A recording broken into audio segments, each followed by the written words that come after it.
Brett McKay here, and welcome to another edition of the Art of Manliness podcast. While studying history back in the 1990s, Neil Howe and the late William Strauss noticed something. There seemed to be a pattern to history that repeated itself again and again. Howe and Strauss developed a theory that history moves in 80 to 100-year cycles divided into 4 20 to 25-year turnings: the high, awakening, unraveling, and crisis. Neil Howe argues that we are currently living through a fourth turning, and today on the show, we unpack what that means. Neil is a historian, demographer, and economist, and his latest book is The Fourth Turning is Here. The crisis of the fourth turning isn't a historical event. It's a generation-long era that sometimes seems to be getting better, sometimes seems to be getting worse, and moves through several phases before reaching a climax and resolution. Neil explains what these phases look like, which ones we've already been through, and which are still to come, and when he thinks our fourth turning will end and the cycle of history will start over. In the second part of our conversation, Neil talks about what cultural changes he thinks we'll experience as the fourth turning progresses, including how he thinks gender roles will shift. We also discuss what happens if the crisis ends in disaster, and the most important thing to do to successfully navigate a fourth turning. After the show's over, check out our show notes at aom.is/fourth turning.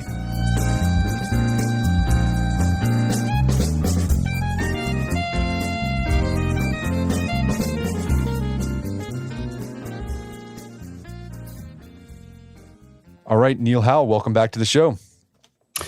Great to be here, Brett. So back in the 90s, you and William Strauss developed this generational cyclical theory of history. And you got a new book out that is sort of a summary and synthesis of all your previous work. It's called The Fourth Turning is Here. And we had you on the show back in 2016 to talk about that work. We also wrote an article back in 2012 that I think offers a really accessible overview of your theory. But for those listeners who aren't familiar with your cyclical theory of history, I'll try to kick things off with a thumbnail sketch of it. So basically, you say that history repeats itself in a certain pattern. There's this 80 to 100-year cycle that repeats itself. You call it a saeculum. And that saeculum is divided into 4 periods or turnings, which can be compared to the seasons of the year. And each turning is 20 to 25 years long.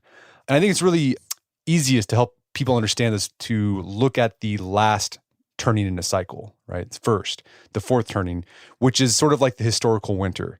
The fourth turning is a crisis period. A country faces some big threat. It's often a war.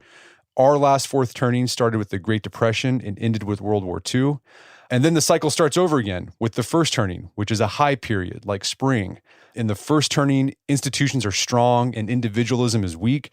It's kind of conformist, but people are able to work together and get big things done. And our last first turning was after World War II during the late 40s and into the early 60s. The second turning is a time of spiritual awakening. This is the summer season in history. People start getting tired of the conformity of the first turning, and there's more emphasis on individualism and the inner life. And this was in the mid-1960s to the mid-80s. And then there's the third turning, which is like fall. This is a period of unraveling when the individualism of the second turning kind of catches up with society and trust in institutions bottoms out and societal systems become dysfunctional. People are divided and they can't get things done. Things just feel really worn out. And this was from the mid-80s to the mid-00s.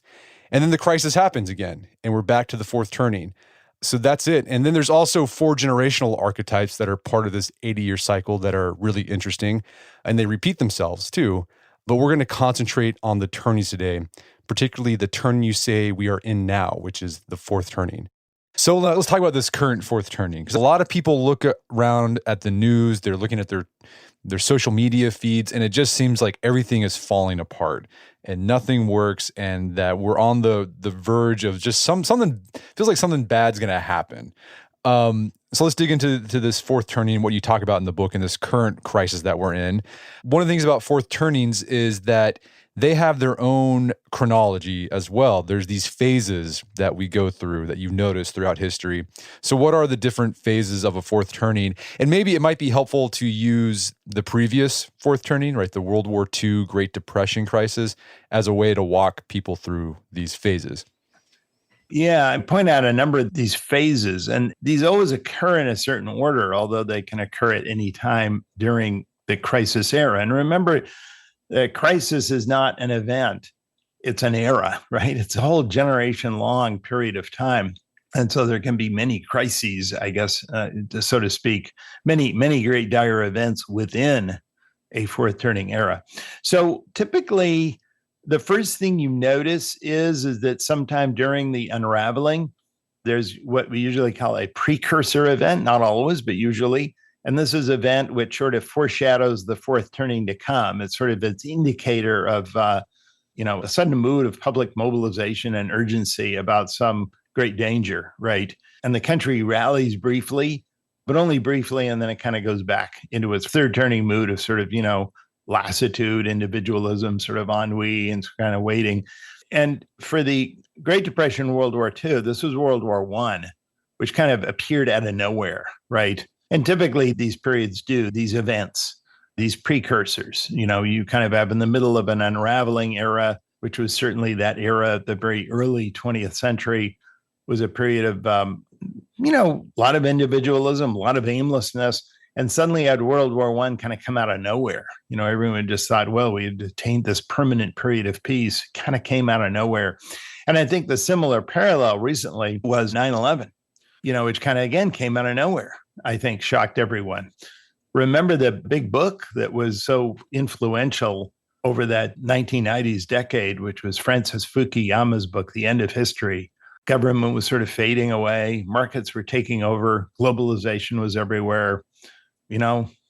Where did this come from? Right.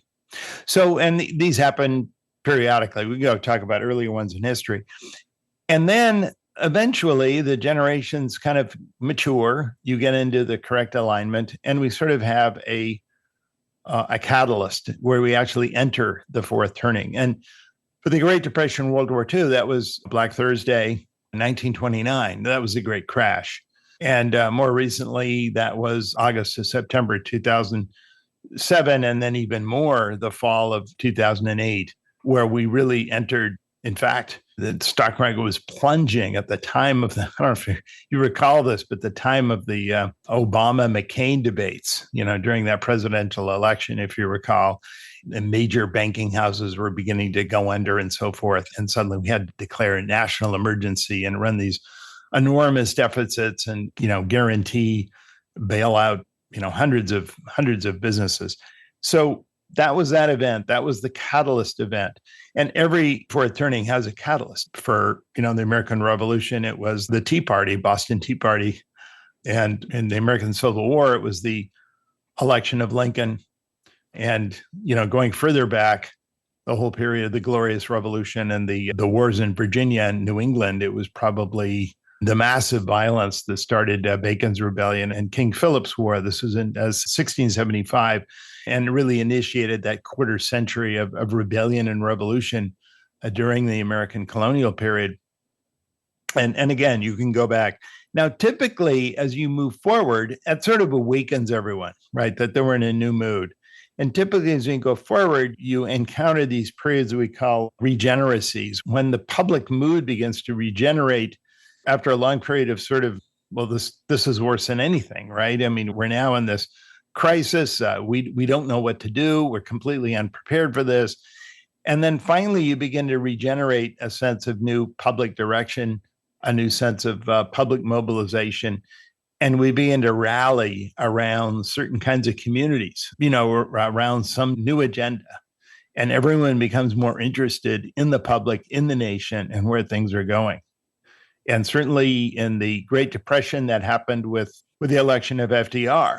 Some years into the Great Depression, we finally had FDR and the New Deal, first New Deal, second New Deal, who was reelected in a landslide in 1936.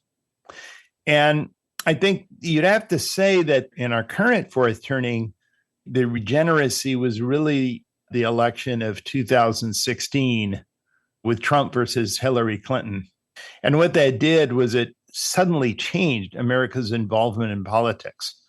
One of the greatest things we worried about, throughout the 80s and 90s and going into the 00s and so on, was the fact that no, Americans didn't care about politics anymore.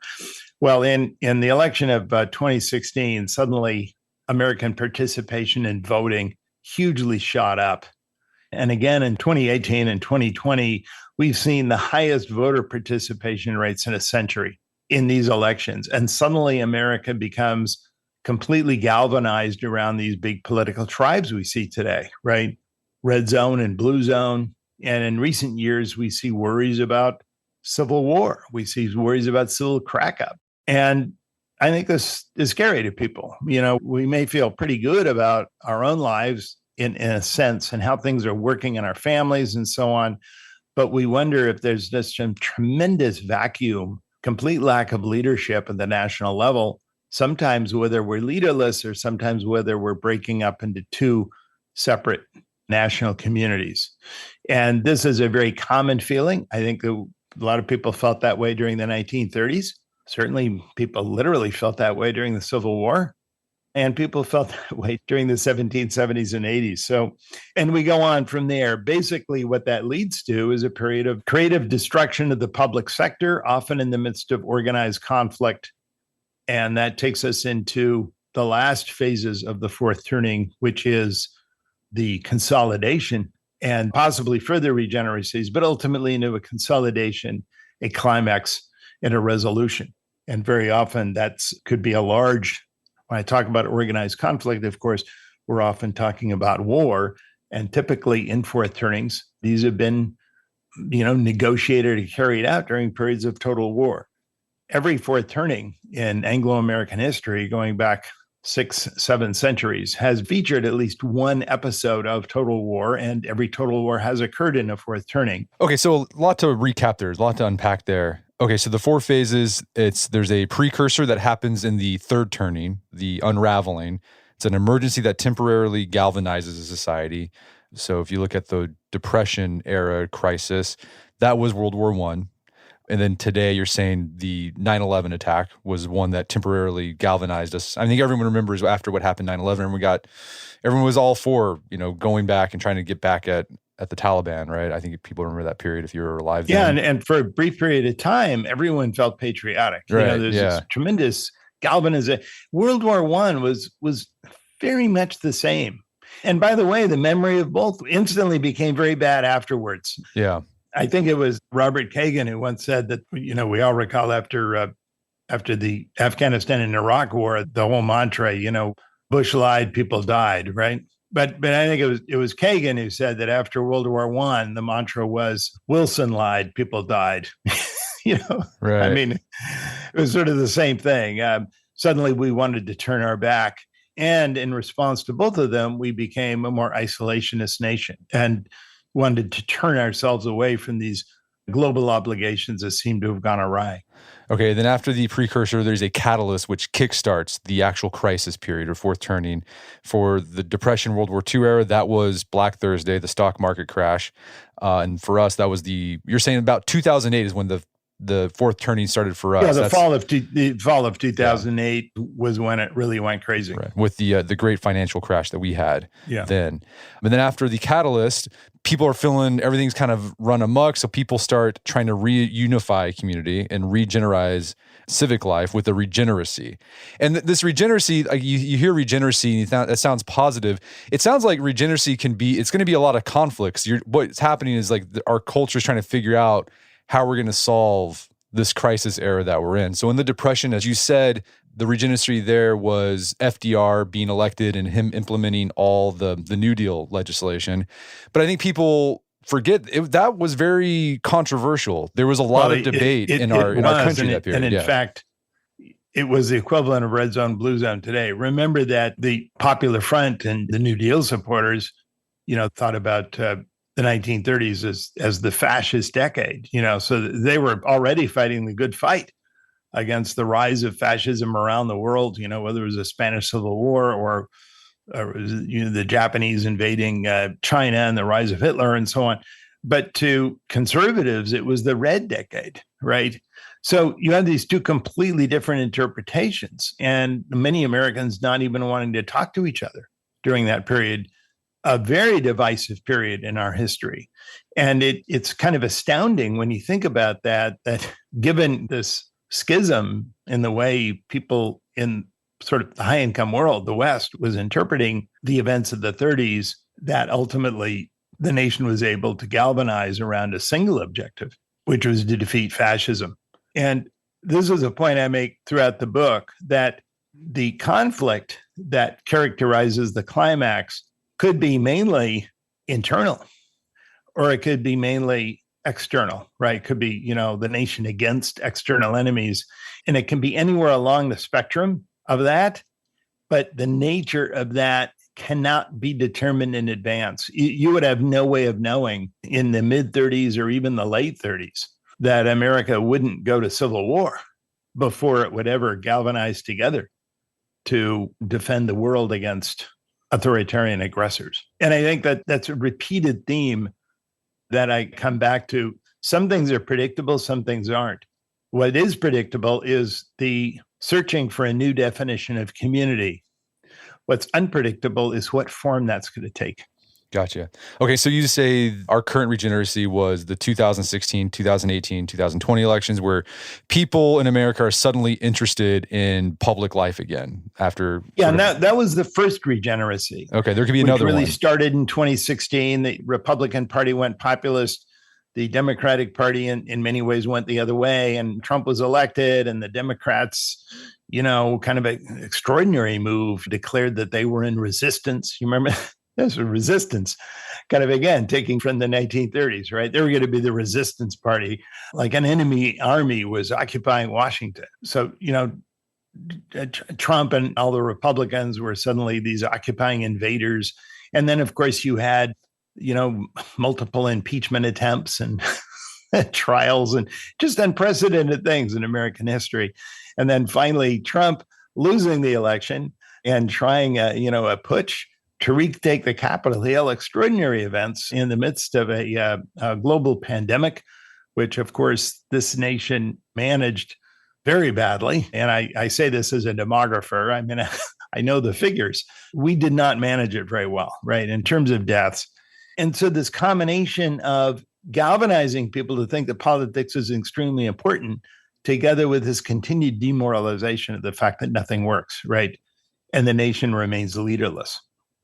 Now, there could be another regeneracy. And in fact, many of our fourth turnings have more than one regeneracy. The first regeneracy in the 1930s was obviously the enthusiasm around FDR, and obviously the kind of, galvanizing of the Republicans to oppose him. But then what happened in the late 1930s was the enthusiasm around FDR sort of declined, particularly after 1936.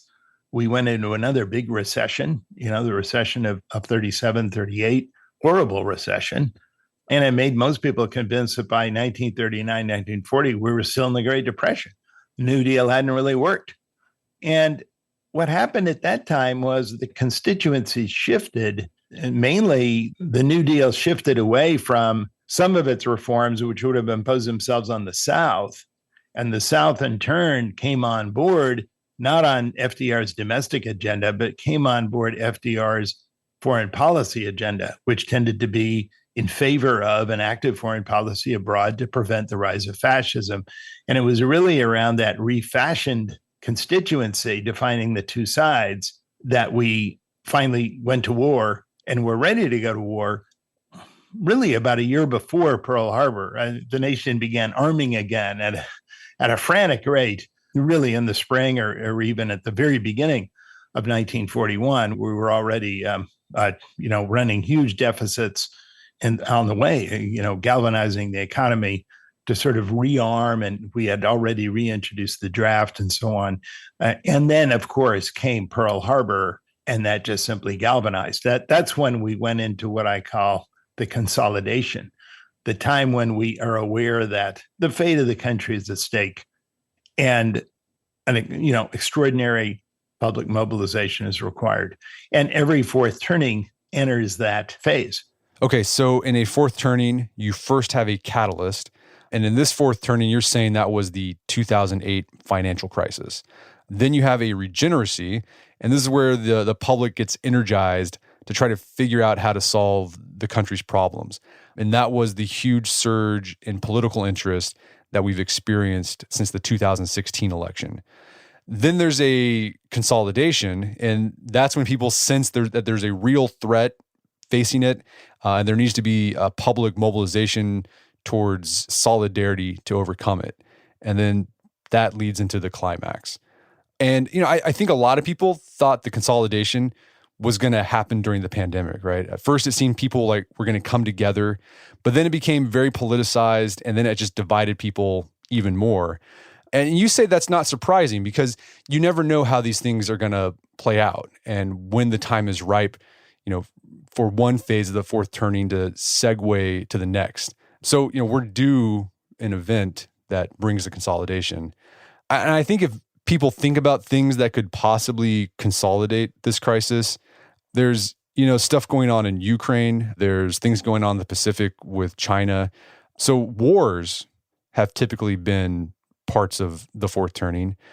Any other things that could be like the consolidation of this crisis besides, these great power wars that we've had in previous turnings? Well, again, it's external and internal. So the other one is the internal threat, right?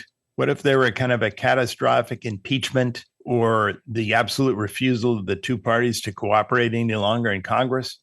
Or what if certain states simply decided to refuse to go along with something that that was legislated at the national level? Well, what would be the reaction? And it's interesting. I do a lot of work for the military. I've advised them on, recruiting millennials and looking at millennials, both for the Army and the Navy and the Marine Corps. And I've had officers, very high level people ask me, when things have been breaking out in some of the West Coast states, what do we do if California suddenly decides to not follow federal authority? We've got huge bases, in Coronado and various other places. And as I hear those complaints more than once, it takes me right back to Fort Sumter. But these issues recur, and initially you don't know how it's going to end. So could be great war with another power, could be a civil breakup or civil crisis. You also, it could be another financial crash, like something just even bigger happens than the Great Recession. Yes, and that's kind of what I do in my day job. So we talk a lot about that, and looking forward right now, we're trying to do this great disinflation, without going through another recession. And I think Americans have been relieved to the extent that which we've been able to get this far, with the economy still chugging ahead.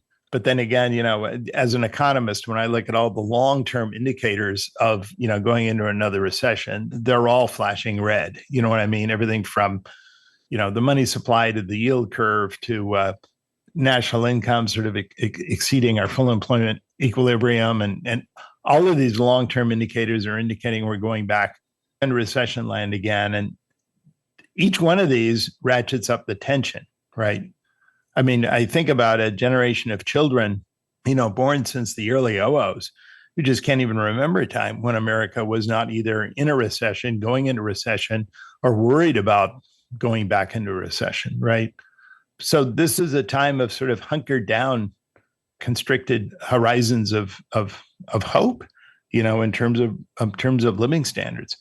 Particularly catastrophic for younger generations today. And I will say that younger generations are the most negative about democracy, which they see not just in America, but around the world. Younger generations see democracy as a way of ensuring stasis, talking about everything, but always inventing some procedure for making sure that change never happens.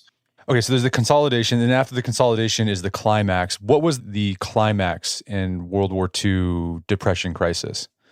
The climax was really the simultaneous invasion of Europe on D-Day in June of 1944 and the invasion of the Mariana Island chain and the Battle of the Japanese Sea at the same time in June of 1944. It was amazing.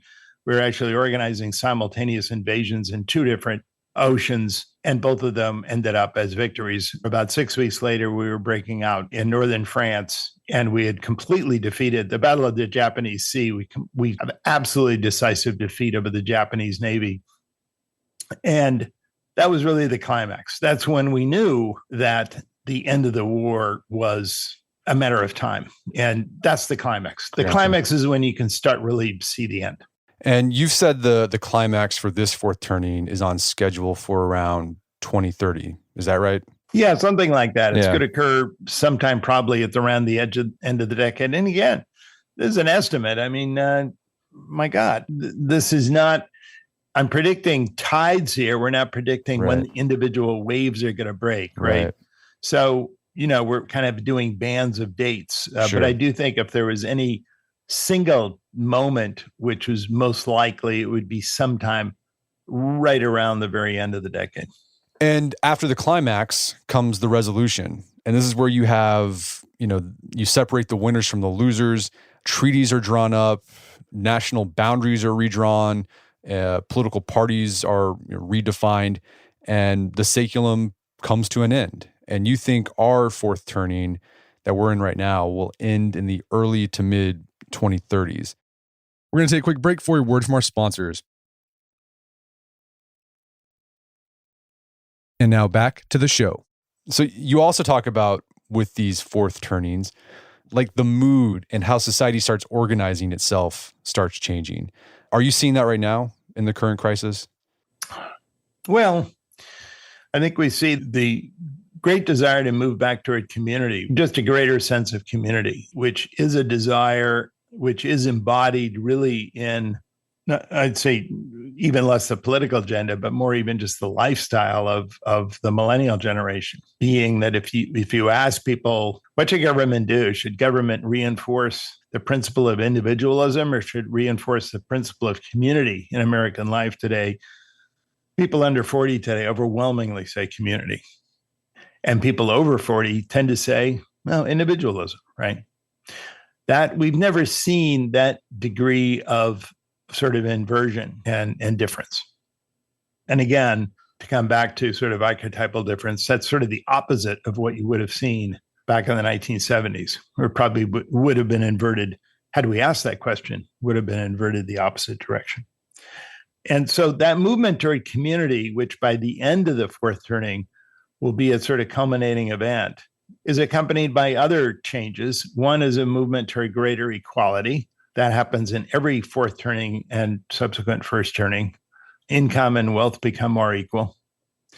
Another is toward the movement from defiance toward authority, institutions which govern life with greater authority than before the crisis. I think another we talk about is the movement toward deferring long-term decisions, toward instituting powerful long-term institutions which actually invest in the future rather than, borrow from the future. So a movement toward deferring long-term decisions to making long-term decisions and actually moving resources from the present toward the future. And one of the great ironies about fourth turnings in American history is that even at the time when the country feels endangered and in urgent peril of its existence is exactly the time when we construct these amazing long-term institutions. I mean, it was when the country felt like it was breaking to pieces in the 1780s that we wrote this very powerful American Constitution, right, which we've sort of venerated ever since as this, building blocks of sort of the American form of government. It was during the Civil War when we instituted, for the first time, a national income tax, a national monetary system. We legislated the Intercontinental Railway, state colleges and a state educational system, nationalized weights and measures. I mean, we just did all this stuff, right, at a time when even Washington was under fear of attack. And think of all the things we did during the New Deal. Long-term decisions, the Social Security Act of 1935, which most of the legislation's planning was done in 1934, which is the cornerstone of the modern social welfare system in America today, not just pension programs, but also, all of the state federal programs like, TANF and SSI and all those programs that are sort of the bedrock of sort of social insurance in America today, unemployment insurance and all the rest. We legislated them, Brad, at a time when GDP was in free fall. I mean, unemployment was near 20%. We had no idea how long this country was going to stay around. countries in Europe were falling to fascism. I mean, this was the darkest period you can imagine. No one knew what was going to happen for the next couple of years back then, right? When FDR took over in the spring of 33, the banks had closed in about half the states. Even the markets had closed down for about 2 weeks before his inauguration. This was a nation in total panic, and much of the world was in panic. And yet, that was the time when we were planning these long-term changes. We were doing these massive new regulatory edifice, which remained in place for the next 7 or 8 decades. And I guess my point is this is kind of paradoxical, isn't it? You'd think that we would design these long-term institutions on sunny days when we all feel great. We can, have plenty of time to think about it. That's not how history works. And it's fascinating to me that usually when times are great, we don't do anything for the future. When times are down, at times of crisis, is when we think about the future. And finally, I talk about a transformation of our culture from a culture of irony to a culture of convention. And I think there is a sense of exhaustion in the culture today. And I do think there's a sense of people looking for something new. But it's out of the stress and urgency of crisis that culture moves back to a certain kind of a simplicity, almost necessarily toward that, and simply clarifies basic fundamentals. People become more earnest. That's happened in every crisis. Yeah. You also talk about how just our culture will change because of how the generations are lining up in this crisis cycle. And one thing you've noted throughout all your books is that in a crisis period, gender roles become more distinct and separate, particularly in a fourth turning. But I was curious, today you're seeing a lot of this, gender fluidity in our culture today. What do you think is going on there? How do you square the gender fluidity that we're seeing with this idea that you've seen in other fourth turnings where gender roles become more distinct and separate? I think we're seeing gender fluidity, but we're also seeing a certain kind of gender role exhaustion, right? In that, when gender can mean anything, then people began to insist that, well, it must mean something, right? I don't see a tremendous amount of passion about the limitations of gender roles as there was, 40 years ago. And in fact, I see a lot of young people just wondering how they could make their lives work more simply again through roles that just make everyone's life easier, right? I see a lot of that. Not really having to do with my wanting to express myself more fully because I want sort of a different kind of gender role that's suited for me personally, but rather, how can we make basic roles work so that we can all just get stuff done again, right? And just live more peacefully. I think there's a tremendous sense of exhaustion when it comes to having to think about gender roles all the time. So I think the last time we had you on, we talked about the male-female dynamic. Your hunch was that you were noticing with women, millennial women in particular, was that they were looking for more of a traditional kind of guy, I think as you were saying. They were looking for a guy who was stepped to the plate, who was, wanted to do well with his life. And you thought that was sort of an indicator that we're transitioning to this more, fourth turning type gender relation. Does that sound right? I think that's right. And I think that, what women want usually is followed with a lag by what men become. I really do believe that. And it's interesting, if you look at the National Values Survey, where they actually ask questions about, what do you think is wrong with people? And one of the questions they used to ask is, I wish men were more likely to be less workaholic and talk more about their feelings, sort of loosen up and sort of mellow out, right? You found a very positive response in questions taken when boomers were young adults and moving into midlife, back in the 1970s and 80s and 90s, right? And it's really changed. Those questions are now getting much more negative responses, particularly by women who don't particularly want that, right? What they want is, because you can imagine with the silent generation, with boomers, you had all these, workaholics and so on. And everyone said, why don't you lighten up? You don't need to work so hard, just be a real person, right? But I think now with millennials, it's more, and you knew this, you know this from so many surveys. Women want guys who will be there for them, who will provide them with security, who are in control of their lives, and who actually want to do something with their lives and in the community and actually be something. So they'll provide them with some security. And that is one of the reasons why marriage rates are down and fertility is down so much. And a lot of it is because it's true. Some of it is because married couples today, young married couples, don't feel they can afford to do as much. But a lot of it is that women just don't find guys that they can depend upon. Single biggest complaint. And it's the bigger complaint as you go down the socioeconomic scale, right? And so for the first time now, this actually kind of switched over about 10 or 15 years ago. But for a long time, back in the late 20th century, it was, non-college Americans were getting married before college-educated Americans and getting married more frequently. And now it's completely moved the other direction. It's people with degrees and with income now are getting married and other people aren't. And I think that is where women aren't finding men that they can count on. They would like a family. They would like to have kids. They would like to participate in, I guess, what you could call kind of a traditional gender role future for themselves. They just don't see it happening. And so they have to do other things. They have to get college degrees. They got to make other arrangements for stability in their own lives. I don't know, Brett, how do you see it? I don't know. It's true that fewer men are going to college and they're dropping out of the workforce more. But I also think if you talk to men, some men would say, well, I just can't find women who want to have a family. Or they'll say like, well, I just can't find any good women who are, worth sort of shaping up for. So maybe, men and women, they want similar things, but they're waiting for the other sex to move towards it first. Right? So it's like this catch-22 or a stalemate.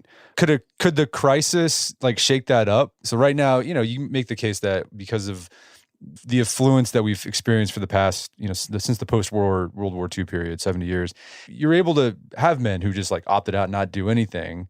Could the crisis kind of be like, well, no, you can't do this anymore because this lifestyle. Yeah, it does. And it also provides huge opportunity for guys to suddenly, serve and, get public respect, actually serving the country because the country actually needs them.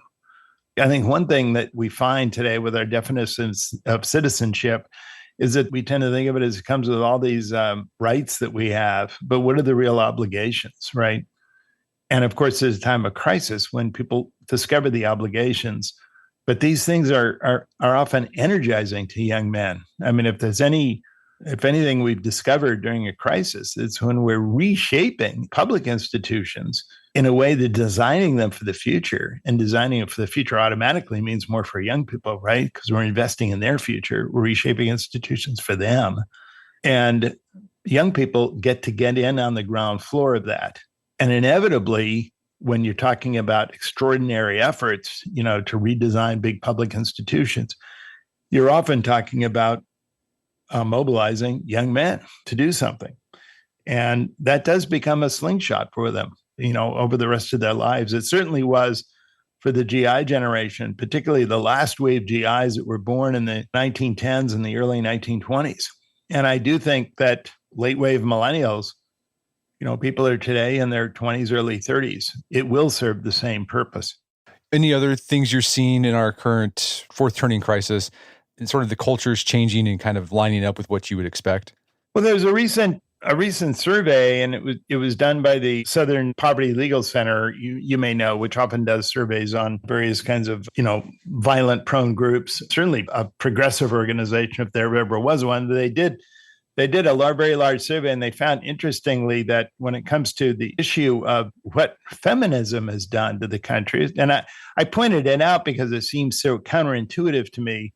It pointed out that younger people under age 40, were significantly more likely, and this was true both among Democrats and Republicans, men and in women, were much more likely than older people to say feminism has done more harm than good. Now, that's interesting to me. Talk about a difference, again, an inversion from what you would have seen 40, 50 years ago, right?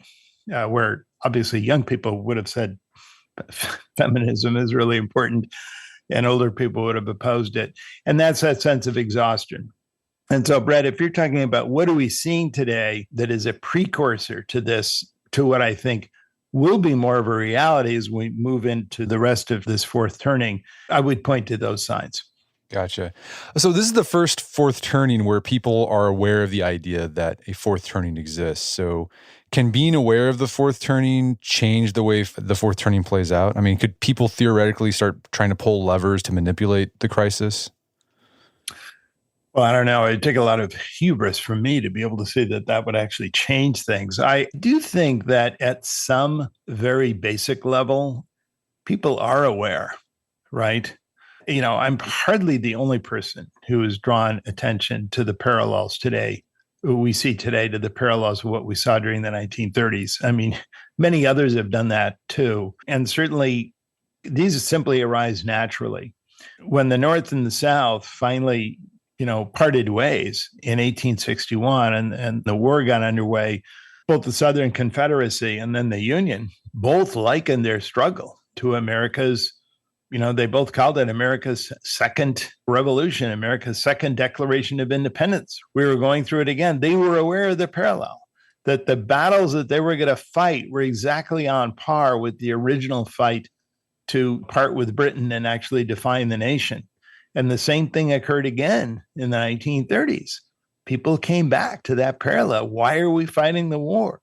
Was it a war to rid the world of slavery? That's how FDR announced it in his inaugural address. And after his reelection in 1944, he said that we're engaged once again in a world to rid the world of slavery, just like we did in the Civil War.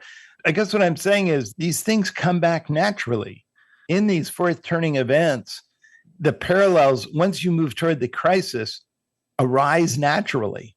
And as we move toward the climax of this crisis, the parallels to World War II and the Great Depression, to the Civil War, to the American Revolution, will arise naturally. And I guarantee you that political leaders and civic leaders of all kinds will instinctively reach toward them, whether or not they knew about what I wrote about or not. All right, so these things are probably too big for any one person to be like, well, I'm gonna control this thing.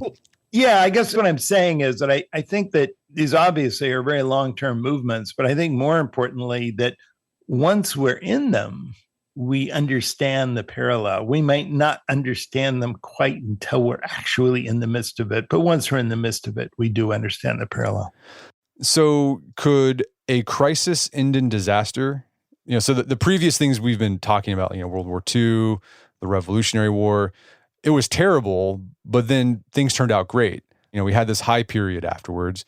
But what happens when there's a crisis, there's no resolution, and it just sort of ends in disaster? Well, I mean, it could well be a resolution, and the resolution could be terrible. Right. Okay. You could lose a war. So, well, yeah. So it's I guess in World War II. Let's take the example of the Confederate South. I mean, there was a resolution. It was Appomattox, and it was abject defeat, and it was poverty for the area of the country for the next many, many decades. In fact, even by the mid 1960s, I mean, the South was barely above 2/3 of the average income level of the rest of the United States. So there you have what you'd have to say was a pretty disastrous outcome, for a region anyway. And if you look at other countries, you can see that fourth turnings don't necessarily have good outcomes. So it's not, I like to say that a fourth turning with a good outcome, what follows is a first turning, which many people will liken to another golden age. Everything works again. Everyone feels good. Well, they might not have a lot of individualism the way we define it today. So that's kind of a downer. And a lot of people today might not like that aspect of it. But certainly everyone who lives through the crisis is going to see a good outcome as the beginning of another golden age, when everything will work again. Everyone can build big new institutions again. We can make huge new advances again in technology, world peace,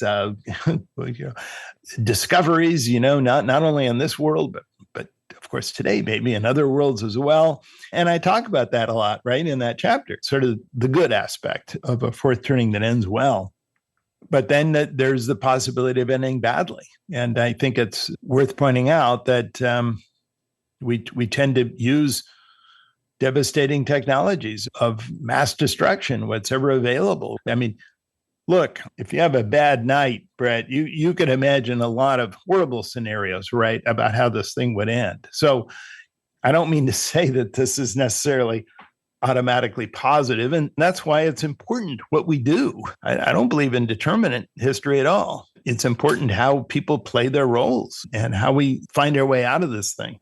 Okay, so when things turn out positively, you have this high period, but if it turns out negatively, like what does that first turning look like? How does it? You still have some of the same archetypal reconstructions, and I think that's actually why the saculum is such a powerful, complex system. It's always pushed back toward equilibrium, so to speak. I mean, imagine what the American high would have been if we weren't that prosperous and that successful. Imagine if we were just simply reconstructing from damage done during World War II. We would have had the same basic outline without the optimism, without the confidence, perhaps, but it still would have been a period of strong institutions and solidarity, and with a tremendous amount of investment in the future, maybe just, getting back to where we were before. And typically, too, these societies have 20, 25 years later an awakening. The defeated nations in World War II had awakenings in the late 60s and 70s that were every bit as acrimonious and explosive, even more so than the victorious nations. Okay, so there's still a high period, even when a fourth turning ends badly, right? So like, using Germany as an example, they lost the war during World War II, but then they still entered that first turning. It's just that their first turning looked different than the one in the U.S. They still had rationing after the war. They still had some suffering to go through. So it wasn't as hopeful and prosperous as the first turning in the U.S., but they did rebuild and they did experience that first turning pattern. And I guess too, in some cases, the damage could be permanent, right? Like it's permanent destruction that happens during the fourth turning that, a country is never able to recover from, even though the cycle continues. So as you said, what we do matters during the fourth turning, right? The leadership we choose matters, the roles we play matter. So if people are feeling some unease during this fourth turning, what advice do you have for navigating this period, like personally? One thing that becomes very important in fourth turnings is that as public institutions begin to have to allocate all their resources toward the national survival, that many of the benefits or many of the safety nets become less generous, right? So it becomes very important, I think, in these times to make sure that people solidify their network of friends and community, and above all, family. When the chips are down, particularly in a fourth turning, when no other kind of safety nets may be available, finding a way to be close to your family and knowing who you can count on and fortifying and reinforcing all of your kin networks and friendship networks is probably the most important thing you can do. And if you read accounts or just diaries of people in these crisis periods, read the accounts of people having lived through the 30s and 40s, for example, or lived through the Civil War. And so much of it is close friends and family that helped them through and that were there for them when the chips were down and they cared for them.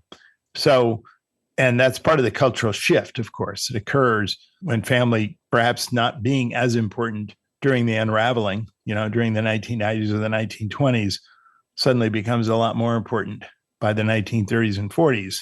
And by extension, by the late 2020s. Well, Neil, this has been a great conversation. Where can people go to learn more about the book and your work? The book is The Fourth Turning is Here. It's available on, any bookstore, Amazon, or I don't know, wherever you want to look. Yeah, it's available in hardcover or Kindle or audio. Fantastic. Well, Neil Howe, thanks for your time. It's been a pleasure. Thank you very much, Brett. My guest today was Neil Howe. He's the author of the book, The Fourth Turning is Here. It's available on Amazon.com and bookstores everywhere. Check out our show notes at aom.is/fourth turning, where you can find links to resources where we delve deeper into this topic.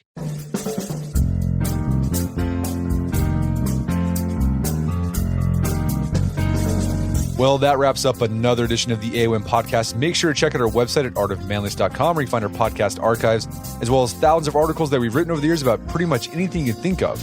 And if you haven't done so already, I'd appreciate if you take 1 minute to give us a review on Apple Podcasts or Spotify. It helps out a lot. And if you've done that already, thank you. Please consider sharing the show with a friend or family member who you think we get something out of it. As always, thank you for the continued support. And until next time, it's Brett McKay, reminding you to not listen to the AOM podcast, but put what you've heard into action.